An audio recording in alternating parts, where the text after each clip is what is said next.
I'm part of a couple of different organizations that are both professional, sort of education related, and those that are service oriented. On the professional side, of course, the ACPA, it's a governing body, so to speak, that sets the standard for cleft and craniofacial care, really at this point around the world.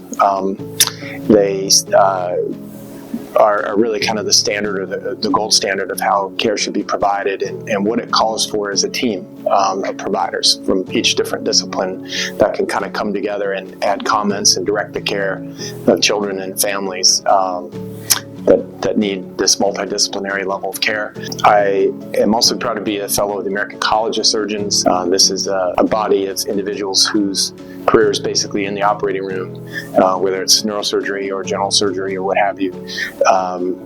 And they have been actually very supportive in my efforts to lobby for change in healthcare legislation so that much needed care that families of the children that we treat have to pay for out of pocket due to insurance laws being what they are, it has the potential to change. And so an American College of Surgeons has been great to allow me a platform to go to Washington and kind of talk over some of those issues. And so we're able to kind of talk amongst our colleagues and really kind of make sure that what we're doing is at the very top of our industry, and that we're up on the latest. On the service kind of philanthropic end of things, I'm a board member of the Freedom Smile Foundation, and have been a volunteer surgeon for them for over a decade. And this is a group of men and women from really around the world, predominantly North America, but surgeons and anesthesiologists, nurses, scrub techs,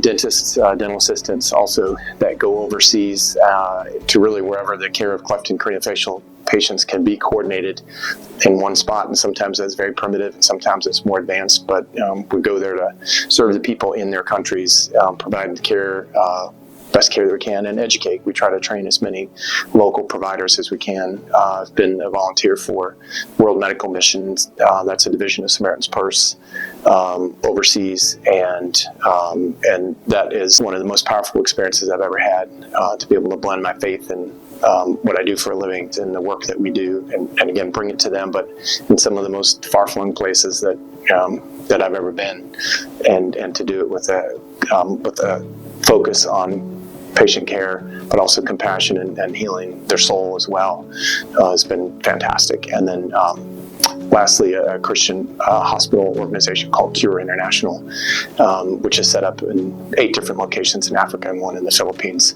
And they specialize mostly in neurosurgical care, some orthopedics, and cleft and craniofacial.